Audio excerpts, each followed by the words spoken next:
Hello everyone. Today we will cover a new chapter and the name of the chapter is A Visit to Cambridge. आज हम लोग एक new chapter पढ़ेंगे जिसका नाम क्या है? A Visit to Cambridge. इसके लिखने वाले व्यक्ति का नाम है फिरदौश कांगा. So now I am going to start the lesson. This is an account of a meeting between two extraordinary people, Stephen Hawking, one of the greatest scientists of our time, and Firdaus Kanga, a writer and a journalist, both of them in wheelchairs.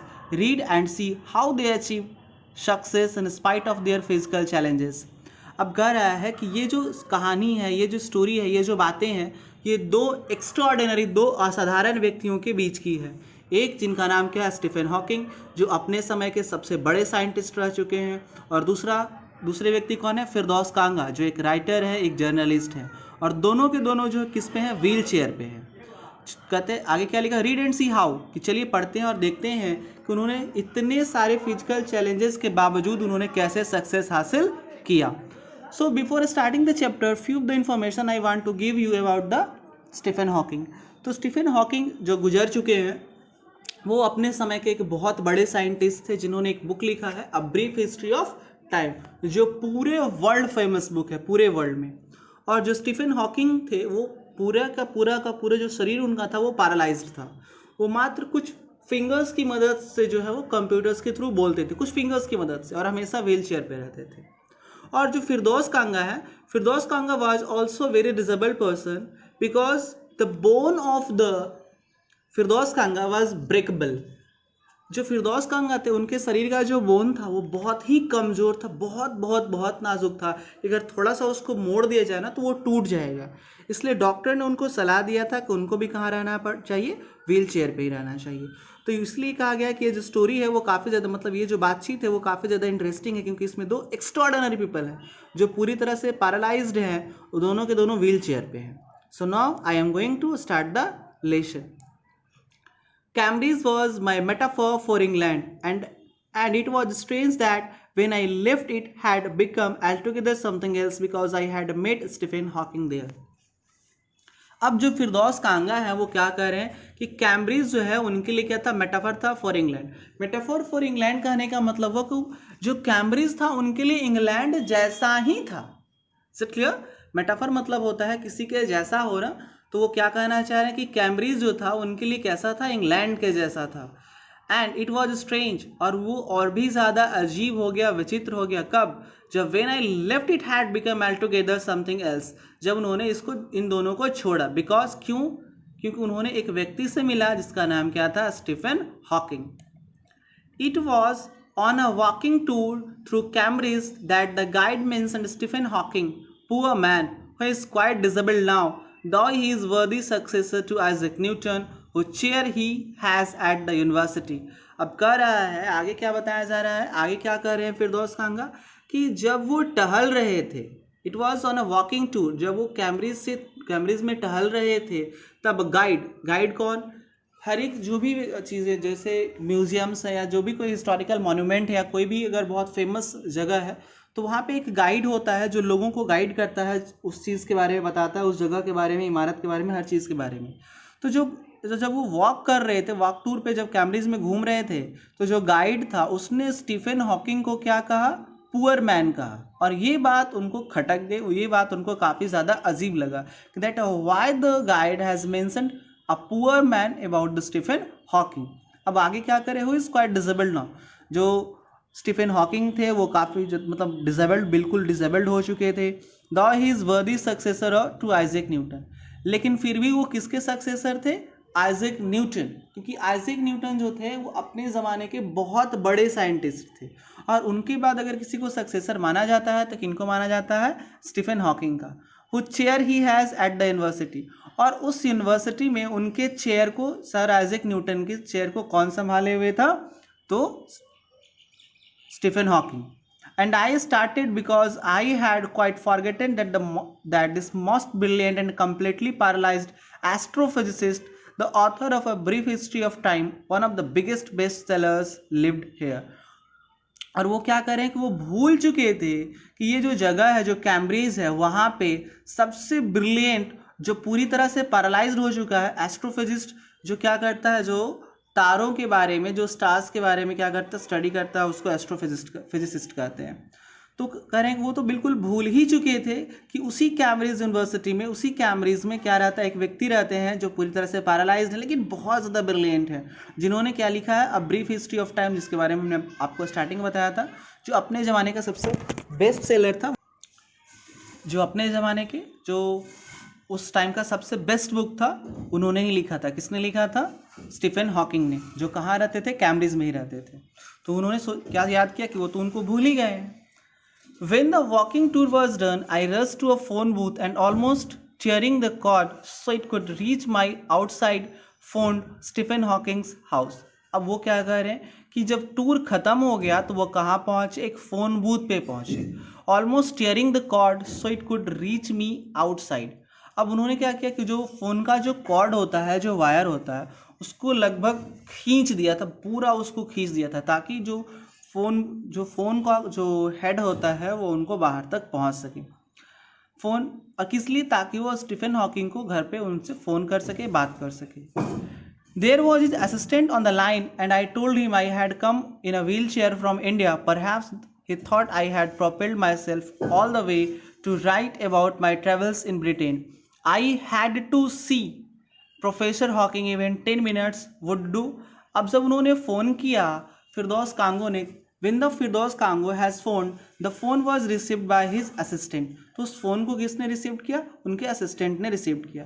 And when the assistant had received the phone, the Firdaus Kanga told him that he had come in a wheelchair from India. अब उन्होंने क्या कहा कि वो कहाँ से आए हैं? व्हील चेयर पे आए हैं और इंडिया से हैं। Now the question is that why the Firdaus Kanga has mentioned about the wheelchair?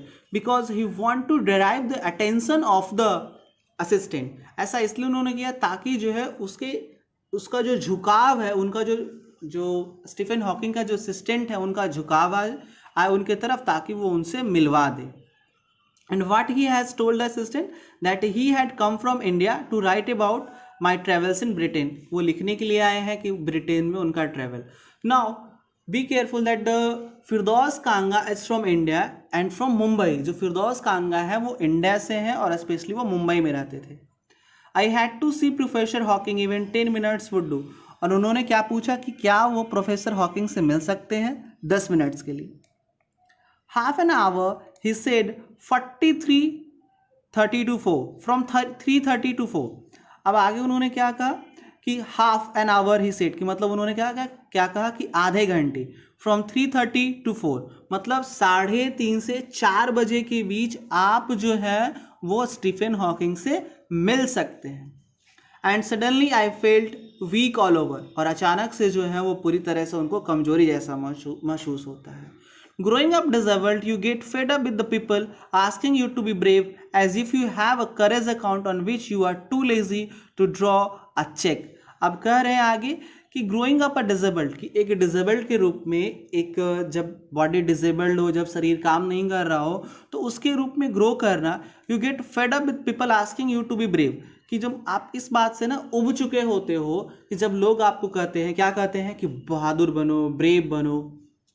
ये सारी बातें किनको सुनने को मिलता है? जो कोई डिजेबल्ड होते हैं। As if you have a courage account on which you are too lazy to draw a cheque. अब ये जानते हुए भी कि आप जो हो बहुत ही क्या हो, आलसी हो, कमज़ोर हो, कि आप एक चेक भी ड्रॉ नहीं करते हो, लेकिन फिर भी जो लोग हैं वो क्या करते हैं, मतलब जो डिजेबल्ड लोग होते हैं उनको सलाह देते हैं ब्रेव बनने के लिए। The only thing that makes you stronger is seeing somebody like you achieving something huge. और ऐसे व्यक्ति जो डिजेबल्ड व्यक्ति होते हैं उनको लोगों की बातों से मोटिवेशन नहीं मिलता है, बल्कि उनको मोटिवेशन कहाँ से मिलता है? जब कोई भी व्यक्ति उनके ही तरह होता है। The only thing that makes you stronger is seeing somebody like you. जो व्यक्ति उनके ही तरह होता है, डिजेबल्ड होता है, और वो क्या होता है, ह्यूज सक्सेस या सफल होता है, कुछ अचीव करता है। जिस तरह से स्टीफन हॉकिंग जो पूरी तरह से पैरालाइज्ड थे और उन्होंने क्या किया था, एक बहुत ही ज़्यादा सक्सेस उन्होंने अचीव किया था। और जो फिरदौस कांगा जो थे वो भी क्या थे, शरीर से पैरालाइज थे, वो भी व्हील चेयर पे थे। वो यही कहना चाह रहे हैं कि सिर्फ ऐसे जो डिसेबल्ड लोग होते हैं उनको मोटिवेशन सिर्फ डिसेबल्ड लोगों से ही मिलता है। Then you know how much is possible and you reach out further than you ever thought you could. अब आगे ये क्या समझाना चाह रहे हैं फिरदौस कांगा कि that if you are disabled then you can understand the problem of a disabled. A undisabled person, a abled person cannot understand the problem of a disabled person. वो ये समझाना चाह रहे हैं कि एक डिसेबल्ड पर्सन का जो प्रॉब्लम्स होता है, जो स्ट्रगल होता है, एक डिसेबल्ड पर्सन ही समझ सकता है, वो एक एबल पर्सन नहीं समझ सकता है. इसलिए वो क्या करें कि देन यू नो, जब आप ऐसे लोगों से मिलते हो, एक डिसेबल्ड से मिलता है, तब आप पता कर सकते हो कि हाउ मच इज़ पॉसिबल, कि किसी भी डिसेबल्ड व्यक्ति के लिए कुछ भी कितना करना संभव होगा और आप कहाँ तक पहुँच सकते हो. Then you ever thought you could, कि आपने जहाँ तक सोचा है कि आप वहाँ तक पहुँच सकते हो या उससे आगे भी पहुँच सकते हो.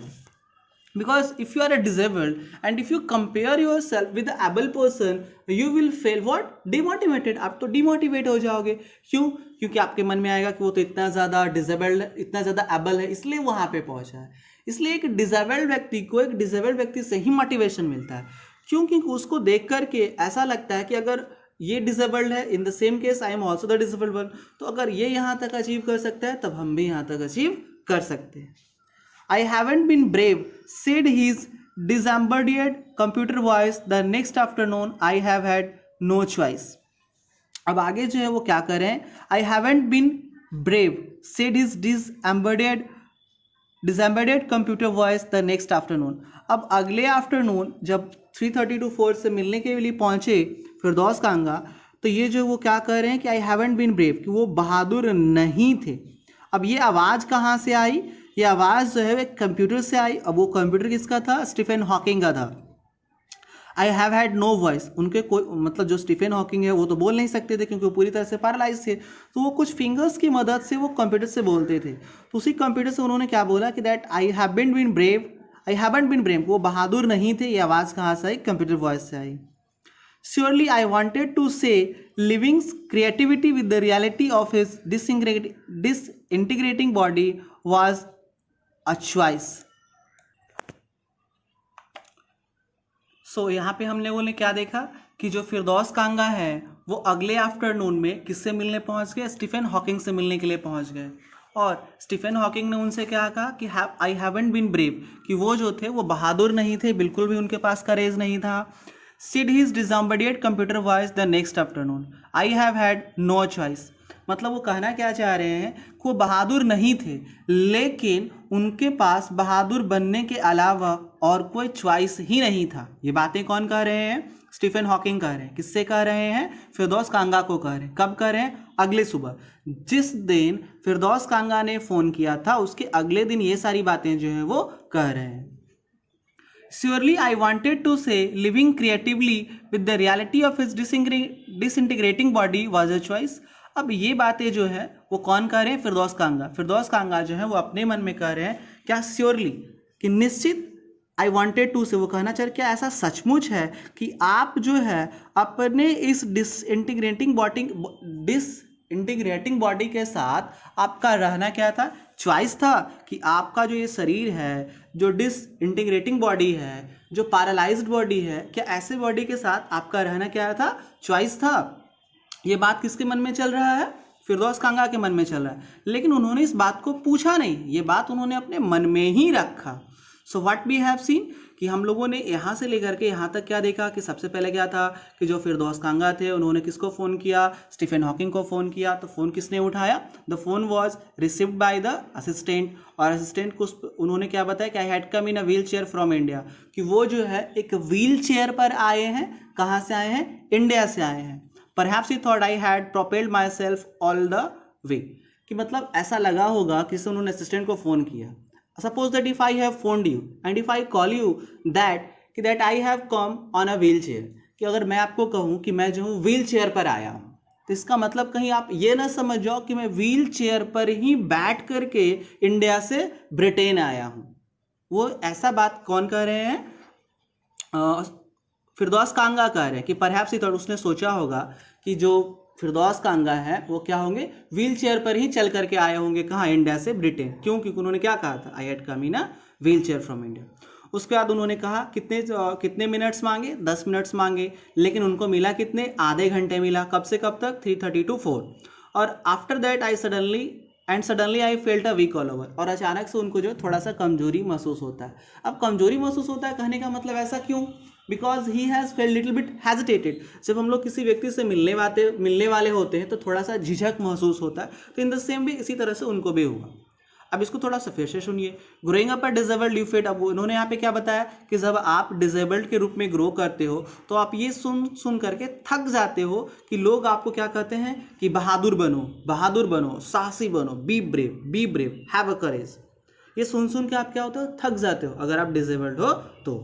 और आगे उन्होंने क्या कहा कि as if you have a courage account, और आपको लोग कुछ इस तरह से बोलते हैं कि जैसा आपका क्या है ना, एक करेज अकाउंट है। मतलब आपने क्या किया है, एक बैंक है, एक डिसेबल्ड व्यक्ति है, उस डिसेबल्ड व्यक्ति का बैंक में एक अकाउंट है, और उस अकाउंट में उसने क्या सेव करके रखा है, अपने साहस को सेव करके रखा है। और वो डिसेबल्ड व्यक्ति इतना भी आलसी है कि उस चेक पे साइन नहीं कर पा रहा है कि उस साहस को वो क्या कर सके, निकाल सके। लोग ऐसे उनसे बिहेव करते हैं कि ब्रेव बनो।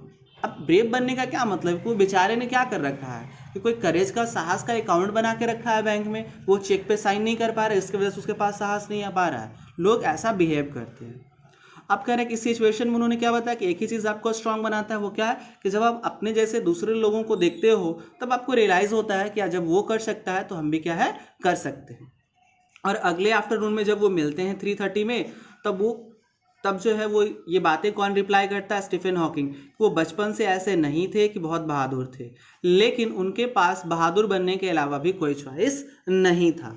और फिर से जो ऐसा कहने के बाद ये बातें किसके थ्रू आती है, एक कंप्यूटर के थ्रू आता है। क्यों? क्योंकि स्टीफन हॉकिंग बोल नहीं सकते थे, वो कंप्यूटर से ही बात करते थे। उसके बाद वो पूछना चाहते थे, जो फिरदौस कांगा है वो स्टीफन हॉकिंग से पूछना चाहते थे कि क्या आप इस डिसइंटीग्रेटिंग बॉडी के साथ, जो आपका शरीर जो पैरालाइज्ड हो चुका है, क्या ऐसे शरीर के साथ रहना आपका क्या था, चॉइस था? सो ये सारी बातें जो किसने सोची, फिरदौस कांगा ने। उन्होंने कहा नहीं, he has only thought about this statement, he has not asked this statement to the Stephen Hawking. So I hope you have understood this page very well, and the rest of the pages will be in the next video. So thank you and have a nice day.